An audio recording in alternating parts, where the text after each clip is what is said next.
Bonjour à tous, nouvelle petite vidéo cette fois sur le thème des pourcentages. Nous allons voir comment ça marche. Donc c'est parti. D'abord, qu'est-ce que c'est un pourcentage?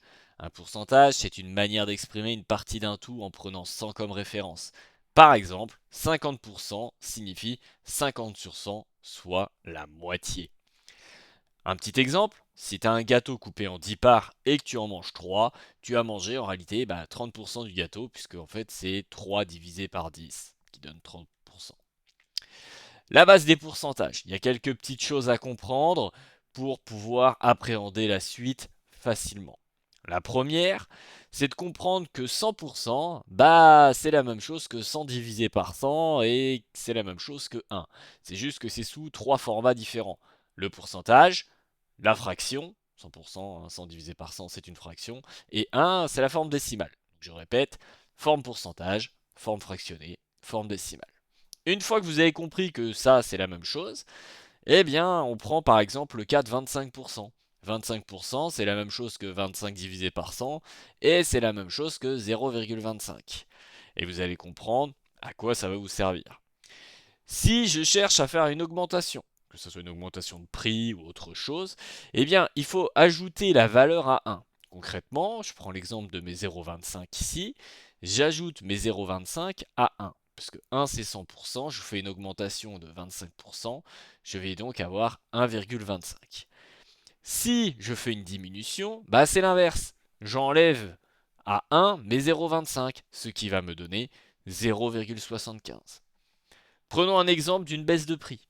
On prend le téléphone, ça parle à tout le monde. Siméo, il souhaite acheter un téléphone 500 €. Le vendeur lui fait une remise de 25%. Quel sera le nouveau prix? Eh bien, on prend les 100% du prix, on lui enlève la remise de 25%, donc 1 moins 0,25, qui nous donne un coefficient de 0,75. Je multiplie le prix de 500 € par mon coefficient de 0,75 et j'obtiens le nouveau prix qui est de 375 €. Et dans le cas d'une augmentation alors, là je vais prendre EDF, ça va parler à plus de gens.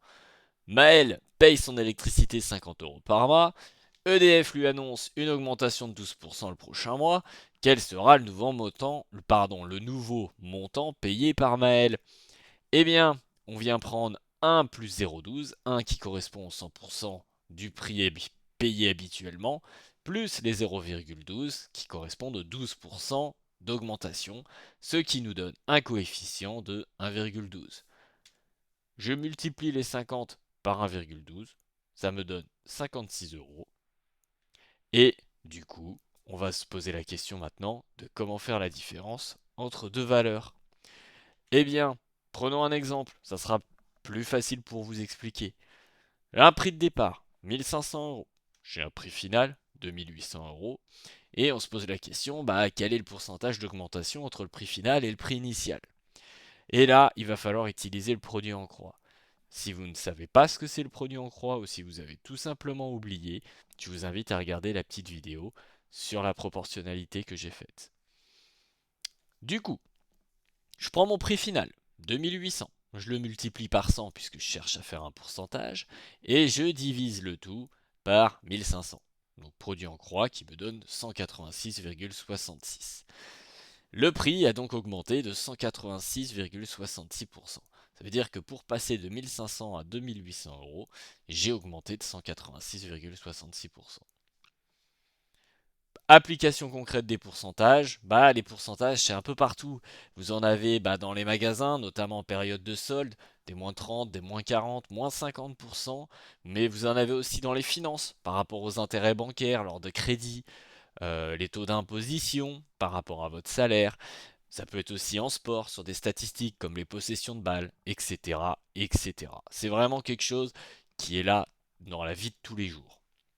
En conclusion, j'espère que les pourcentages, ils ont plus de secrets pour toi. Et si jamais tu as des questions, n'hésite pas et entraîne-toi en changeant les valeurs des exemples précédents. En attendant, je te souhaite de passer une bonne journée ou une bonne soirée et on se dit à très bientôt.